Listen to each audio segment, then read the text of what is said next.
Bolehkah seseorang memohon kepada Allah akan datangnya kematian untuk dirinya? Maka hal ini perlu diperinci. Jawabannya bisa jadi boleh dan bisa jadi tidak boleh. Janganlah seorang di antara kalian menginginkan kematian lantaran adanya musibah yang menimpanya. Jika memang terpaksa harus mengharapkannya, hendaklah dia berdoa kepada Allah.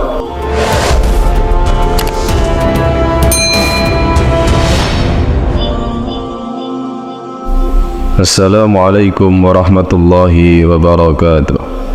Alhamdulillahi wa kafa wa usalli wa usallimu ala sayyidina Muhammadinil Mustafa wa ala alihi wa ashabi ahlul wafa.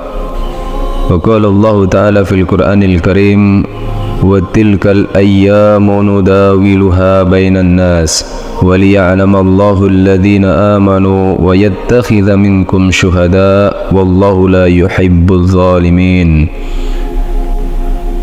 Dan masa kejayaan dan kehancuran itu kami pergilirkan di antara manusia agar mereka mendapat pelajaran, dan supaya Allah membedakan orang-orang yang beriman dengan orang-orang kafir, dan supaya sebagian kamu dijadikan gugur sebagai syuhada, dan Allah tidak menyukai orang-orang yang berbuat zalim.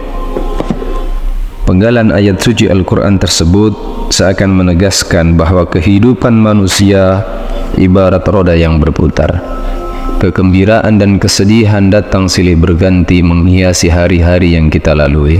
Sebagian dari kita merasa bahagia dengan nikmat yang sedang diterima, dan sebagian yang lain dituntut untuk memperbanyak sabar dan istighfar atas musibah yang sedang menimpa. Namun demikian, kondisi tersebut tidaklah abadi, melainkan dapat berubah sesuai kehendak Sang Pencipta. Disinilah Allah Subhanahu wa Ta'ala menggambarkan kekuasaannya, sekaligus mengajarkan kepada manusia untuk selalu bersyukur dan bersabar dalam mengarungi nikmat ataupun musibah yang sedang dia hadapi. Ketidaktahuan kita selaku manusia akan gambaran masa depan seringkali membuat diri ini merasa dihantui kekhawatiran yang berlebihan. Jika kita lebih dalam menyelami kitab suci Al-Quran, maka sesungguhnya rasa takut dan khawatir tersebut tidak seharusnya muncul. Demikianlah Allah Subhanahu wa Ta'ala memberikan rahasia kepada manusia agar tetap tegar dalam menghadapi kehidupan. Allah Ta'ala berfirman, "Ud'uni astajib lakum." Berdoalah kepadaku, niscaya aku akan kabulkan permohonan. Doa merupakan senjata yang dimiliki oleh orang-orang yang beriman dalam menghadapi seluruh permasalahan kehidupannya. Namun demikian, tidak sedikit dari kita yang tidak sabar dalam menunggu terkabulnya doa-doa yang telah dipanjatkan. Padahal Rasulullah SAW telah menjelaskan dalam sebuah hadis bahwasannya tidaklah seorang muslim yang berdoa dengan doa yang tidak mengandung dosa dan tidak untuk memutus tali kekeluargaan, kecuali Allah akan memberinya 3 kemungkinan. Yang pertama, doa akan segera dikabulkan, atau akan ditunda sampai nanti di akhirat, atau ia akan dijauhkan dari keburukan yang semisal. Hadis ini diriwayatkan oleh Imam Ahmad. Subhanallah, 3 kemungkinan dalam hadis tersebut semuanya mengandung kebaikan, dan pada hakikatnya tidak ada yang mengetahui hal terbaik bagi manusia kecuali Allah Subhanahu wa Ta'ala. Manusia seringkali menyangka sesuatu itu baik, padahal di balik itu ternyata tidak baik untuknya. Atau sebaliknya, dia menyangka sesuatu itu tidak baik lalu dia membencinya, padahal di balik itu semua ada kebaikan. Allah dalam berfirman di dalam surat Al-Baqarah ayat 216, "Wa asa an takrahu syai'an wa huwa khairul lakum wa asa an tuhibbu syai'an wa huwa syarrul lakum." Tetapi boleh jadi kamu tidak menyenangi sesuatu padahal itu baik bagimu, dan boleh jadi kamu menyukai sesuatu padahal itu tidak baik bagimu. Allah mengetahui sedangkan kamu tidak mengetahui. Ada kalanya seorang hamba yang telah berusaha dan berdoa memohon kepada Allah Subhanahu wa Ta'ala karena beratnya kehidupan yang dia jalani, karena beratnya musibah yang menimpa dirinya, lalu dia berharap sesuatu yang buruk, yaitu berharap kematian. bolehkah seseorang memohon kepada Allah akan datangnya kematian untuk dirinya? Maka hal ini perlu diperinci. Jawabannya bisa jadi boleh dan bisa jadi tidak boleh. Meminta kematian pernah dilarang oleh Rasulullah SAW dalam sebuah hadis. Rasul bersabda, "La yatamannayanna ahadukumul mauta lidurrin nazala bihi, fa in kana la budda mutamanniyan falyaqul Allahumma ahyini ma kanatil hayatu khairan li wa tawaffani idza kanatil wafatu khairul li." Janganlah seorang di antara kalian menginginkan kematian lantaran adanya musibah yang menimpanya. Jika memang terpaksa harus mengharapkannya, hendaklah dia berdoa kepada Allah, Allahumma ahyini ma kanatil hayatu khairul li. Ya Allah, biarkanlah aku tetap hidup jika hidup itu baik untukku. Wa tawaffani idza kanatil wafatu khairul li. Dan matikanlah aku bila kematian itu lebih baik untukku. Hadis riwayat Bukhari Muslim.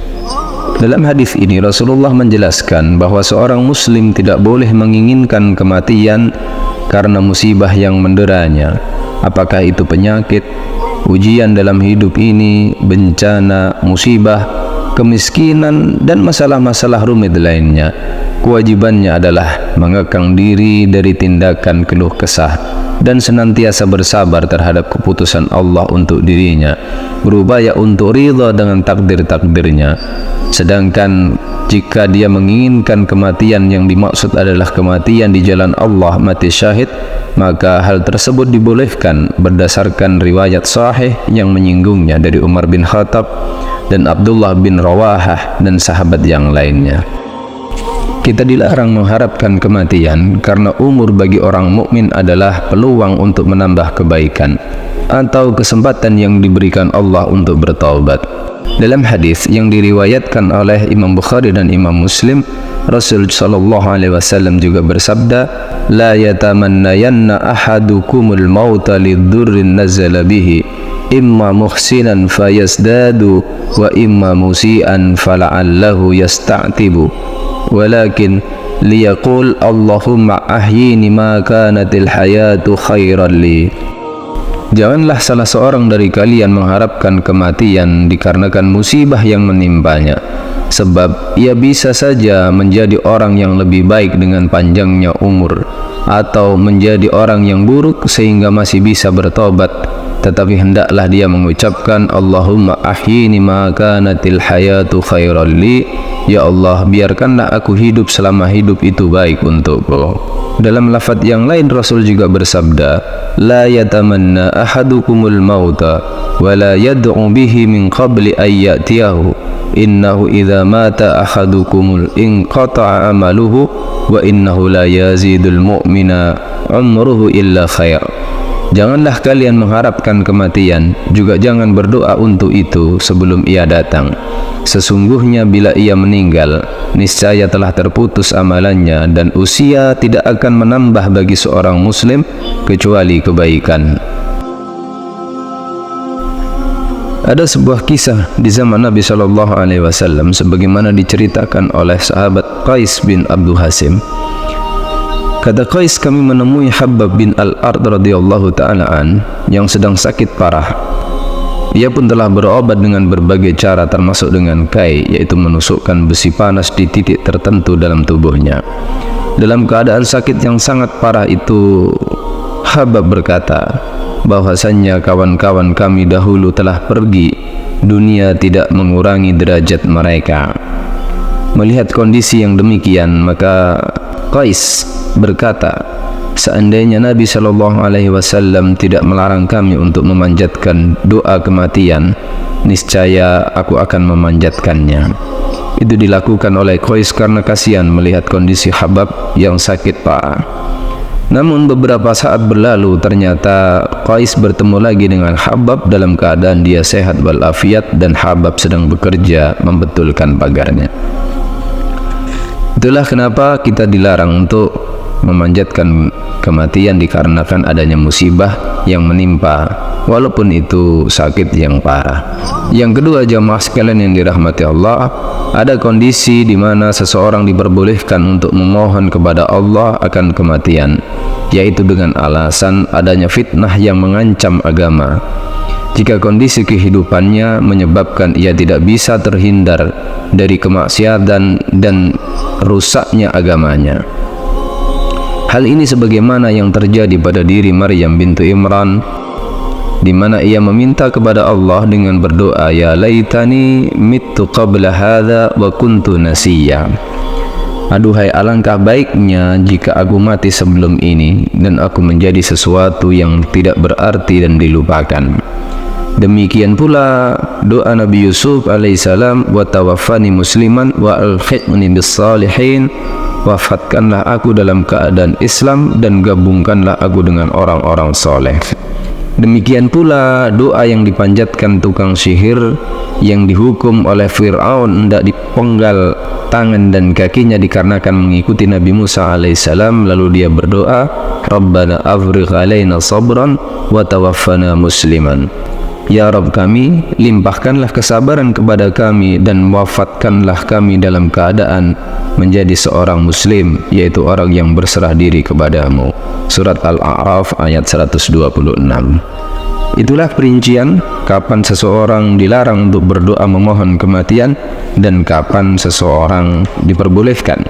Maka doa yang diajarkan oleh Rasulullah SAW ketika seseorang terancam agamanya karena kehidupan yang rusak, maka dia boleh berdoa dengan doa, Allahumma ahyini ma kanatil hayatu khairan li wa tawaffani idza kanatil wafatu khairan li. Ya Allah, biarkanlah aku tetap hidup jika hidup itu baik bagiku, dan wafatkanlah aku jika kematian itu baik bagiku. Wassallallahu ala nabiyyina Muhammadin walhamdulillahi rabbil alamin. Assalamualaikum warahmatullahi wabarakatuh.